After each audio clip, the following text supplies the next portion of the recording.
Welcome to this video. Today we are discussing INCOTERMS FCA free carrier delivery place. There are two FCA terms, strictly speaking. This is about INCOTERMS 2020 effective 1st January. It is strictly recommended that you please go through INCOTERMS 2020 ICC rules publication number 723 for detailed and proper understanding of the INCOTERMS. My name is Anil. We are discussing FCA free carrier.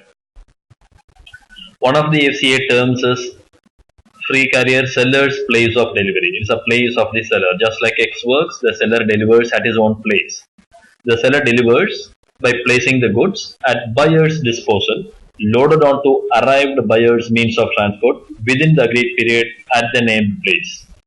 So the seller delivers closer to the seller. Seller delivers by placing the goods onto an arriving vehicle. The vehicle has been arranged by the buyer, and this is within the agreed period at the named place.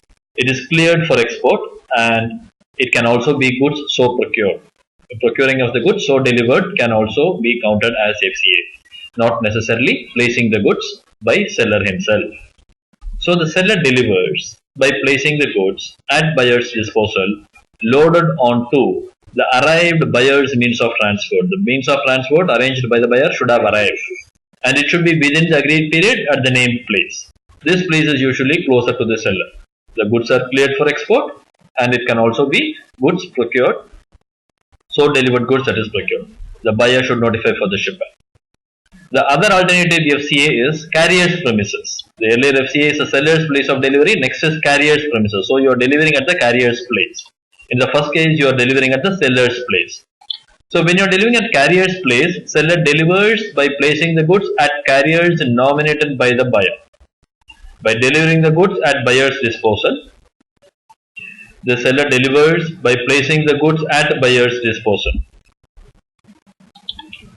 and to the carrier nominated by the buyer. To the carrier nominated by buyer. So seller delivers by placing the goods at the disposal of the buyer, by delivering to the carrier nominated by the buyer. The seller delivers by placing the goods at the disposal of the buyer, by delivering to the carrier nominated by the buyer. So this is the carrier. To that carrier, the seller will have to deliver. And how it is delivered? This means of conveyance or the means of transport is buyer's means of transport. It is ready for unloading. Not necessarily the goods should be unloaded from the buyer's means of transport at the carrier's premises. This delivery should happen within the agreed period at the named place. Goods are cleared for export. The place is closer to the carrier, and it can also be procured goods so delivered. So the seller delivers by placing the goods at the disposal of the carrier nominated by the buyer. The goods are placed on the arriving means of transport unloaded. When it is FCA carrier's premises. When it is FCA seller's premises, goods are loaded onto a vehicle which has arrived at the request nominated by the buyer. When the buyer's vehicle arrives at seller's place, seller loads onto the arriving means of transport, that is FCA free carrier. When it is FCA carrier's premises, the goods are on seller's vehicle ready for unloading at carrier's premises and at the disposal of the buyer. These are the two variations of the FCA terms. Free carrier, seller's place of delivery. What are the general obligations? The seller must provide the goods, seller must provide the invoice. The buyer must pay for the goods. Seller must provide the goods and provide the invoice, buyer must pay for the goods. That is the general obligation. As far as delivery obligations are concerned, seller must deliver to the person nominated by the buyer, the carrier nominated by the buyer. Seller must deliver to the carrier nominated by buyer, either at seller's premises loaded onto the buyer's vehicle, or at carrier's premises ready for loading onto the buyer's vehicle. So this is the way seller delivers. Seller delivers by giving the goods to the person nominated. This delivery should be within the time period agreed and at the place agreed. It is loaded at seller's premises ready for unloading at the carrier's premises, and seller should assist the buyer to obtain the carriage contract or transport document. Seller should assist the buyer to obtain the carriage contract or the transport document. As far as the buyer's obligations are concerned, under FCA INCOTERMS 2020, the buyer must take delivery of the goods when they have been so delivered. FCA free carrier seller's place of delivery INCOTERMS 2020. The obligations of the seller with respect to transfer of risk. The seller bears all risk of loss or damage up to delivery. The seller bears all risk of loss or damage up to delivery. The buyer bears all risk of loss or damage from delivery. Buyer bears all risk from the agreed time or date or place. The buyer bears all the risk on the goods from the agreed time, date or place. Buyer also bears additional risk if they fail to nominate a carrier, or if the carrier fails to turn up, or if the carrier fails to take delivery, provided goods have been identified as contractual goods and notified for delivery. What are the obligations for the carriage? From the seller's perspective, under FCA, there is no obligation for the seller to the buyer to contract for carriage. At buyer's request, risk and cost, seller may provide information or document for arranging carriage. At the buyer's request, risk and cost, seller may provide information and document for arranging carriage. Also, for clearing the goods for transport.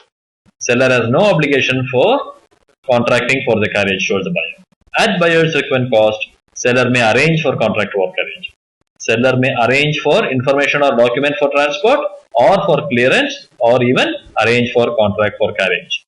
The buyer must nominate a vessel or notify or contract with a carrier. The buyer must nominate a vessel or a carrier. Buyer must contract with the carrier for carriage. Buyer must, at own risk and cost, contract for carriage from the named place of delivery. That is an obligation under FCA with respect to carriage for the buyer.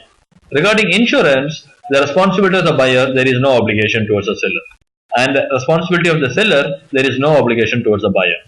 But seller must provide, at the buyer's request, risk and cost, any information or document for obtaining insurance, because the risk transfer happens, the delivery happens at the carrier's premises or seller's premises by handing over the goods to the carrier nominated by the buyer.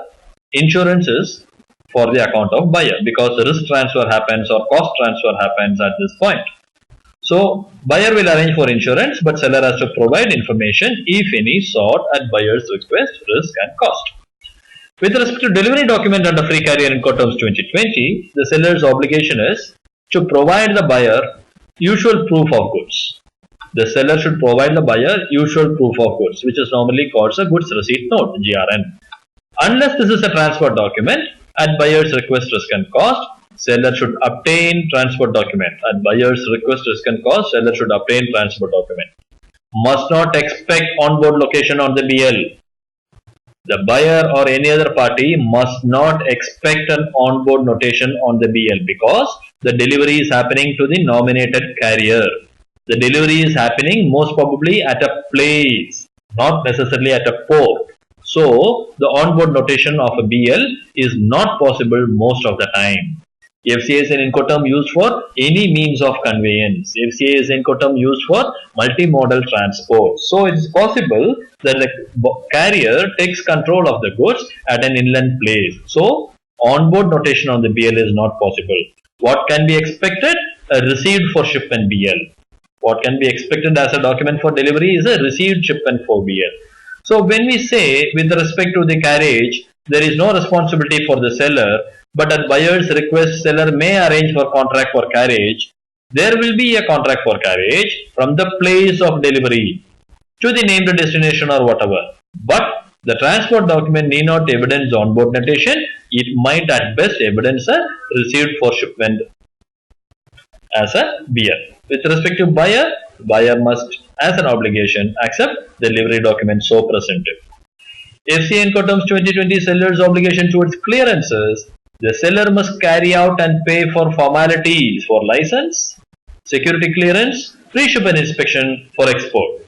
Seller should carry out and pay for pre-shipment inspection, security clearance and licenses for the export, and for the import, buyer should pay for. At the buyer's request, risk and cost, seller should provide information or documents for transit or import clearances. Seller should provide information at buyer's risk and cost, documents or information for transit or import clearance. As far as the buyer is concerned, at the seller's request, buyer should provide information for transit or export clearance, and buyer should carry out and pay for licenses, security clearances, pre-shipment inspection for import. Buyer should carry out the formalities for the import. INCOTERMS 2020 FCA checking and packing. The seller must pay for checking quality, measuring the goods, weighing the goods, counting the goods. Seller must also pay for pre-shipment inspection if it is mandatory for export. Seller should package the goods in a manner appropriate for their transport and should be marked appropriately. Buyer has no obligation as far as the checking, marking and inspection are concerned. With respect to allocation of costs, seller must pay all costs until they have been delivered. Seller must pay all costs until they have been delivered, either at carrier's premises or at importer's premises. The cost of providing usual proof will be to the seller. The cost of providing usual proof will be to the buyer. And then duties, taxes, etc. for the export should also be paid by the supplier. The supplier or the seller should also reimburse the buyer for the information or the documents provided. As far as the buyer is concerned, allocation of cost must pay all costs relating to the goods from the time they have been delivered. Buyer must reimburse the seller for the information and documents provided for import clearance. Buyer must pay the duties and taxes for import clearance. And buyer must bear the additional cost for failure to give notice or the failure of the carrier to turn up, to take up the goods or anything related to it. This is the free carrier allocation of cost in INCOTERMS 2020. With respect to notices, seller must notify that the goods have been delivered or vessel has failed to take the goods within the agreed time. When we say the vessel, we also mean the carrier over here, nominated by the buyer.